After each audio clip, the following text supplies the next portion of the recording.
जी, तो इस वीडियो में हमने देखना है कि आपको क्या क्या रिक्वायर्ड है आपकी एपीआईज बनाने के लिए। तो सबसे पहले तो आपको पता होगा कि जैम्प यूज़ होता है, पीएचपी इसके साथ होती है और मायस्क्यूएल की डाटाबेस भी इसके साथ होती है। और फिर आपको चाहिए वीएस कोड, सारी बात हमने जिसमें कोडिंग करनी है तो उसके लिए हम वीएस कोड यूज़ करेंगे। और फिर आ जाता है पोस्टमैन। पोस्टमैन जो है ये आपकी एपीआईज वगैरह के टेस्टिंग के लिए इस्तेमाल होता है, फ्री सॉफ्टवेयर है, आप सिंपल यहाँ पे विंडोज़ के लिए कर सकते हैं। और ये तीनों जो है तीनों के तीनों लिनक्स के लिए भी, iOS के लिए भी अवेलेबल है, आप उनके लिए भी डाउनलोड कर सकते हैं। सिंपल इंस्टॉलेशन है। इंस्टॉलेशन हो जाने के बाद आपको यहाँ पे सी में जैम्प का फोल्डर बन के आएगा। मैंने यहाँ नाम चेंज करके 2 रखा हुआ है। इसको ओपन करेंगे, यहाँ पे आके जैम्प कंट्रोल पैनल, इसको यहाँ पे आके स्टार्ट कर देंगे, ये चल पड़ा है। और हमने यहाँ पे एच डॉक्स में आके यहाँ पे एक न्यू फोल्डर क्रिएट करना है PHP API के नाम से, PHP_API को राइट क्लिक करके ओपन विद कोड कर लेंगे। ये वाला ऑप्शन आपको देता है ओपन विद कोड का, जब आप इंस्टॉल कर रहे हो तो VS कोड को क्लोज कर देना। क्लोज कर देने के बाद यहाँ पे आपने आके लिखना है लोकल होस्ट। यहाँ पे मैं आके पेस्ट करूंगा तो ये लोकल होस्ट ओपन हो गया। यहाँ पे आके मैं लिखूंगा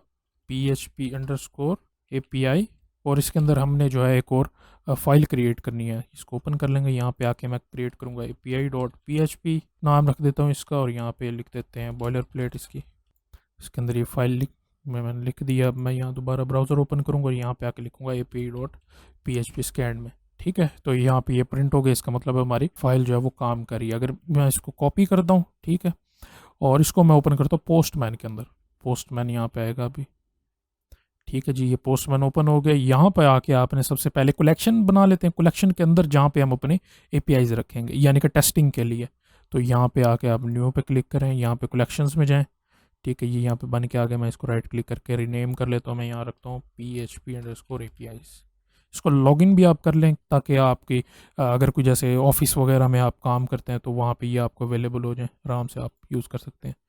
सिंपल यहाँ पर जो ये प्लस का आइकन है, अगर यहाँ पे ना आ रहा हो तो ये इस पर क्लिक करेंगे तो इस तरह ओपन होके आ जाएगा। अब मैं यहाँ पे सेम URL पेस्ट करके ना इसको रन करता हूँ ना, तो ये देखिए यहाँ पर भी ये इसका रिस्पॉन्स आ रहा है यहाँ पे बना हुआ। अब इसके साथ और भी आपको बहुत सारे ऑप्शन मिलते हैं, ऑथेंटिकेशन मिलता है, यहाँ पर टोकन वगैरह आपने डालना हो वो भी कर सकते हैं आप। बॉडी हम बहुत ज़्यादा यूज़ करेंगे यहाँ पे। यहाँ पर ये जो जैम्प बॉडी के अंदर आके ये XWW फॉर्म इनकोडेड, ये हमारा पोस्ट करने के लिए, यानी कि हमारी वो ऐड करने के लिए डाटाबेस में, तो उसके लिए हम इसको इस्तेमाल करेंगे। ठीक है, बस सिंपल ये रन किया तो ये यहाँ पे आ गया। बाकी आप वेबसाइट अगर चलाते हैं यहाँ पे तो वो भी सर्च कर सकते हैं आप। ठीक है, और वह जो फाइनल हमने करना है इस वीडियो में वो ये है कि हमने डाटाबेस को सेटअप करना है।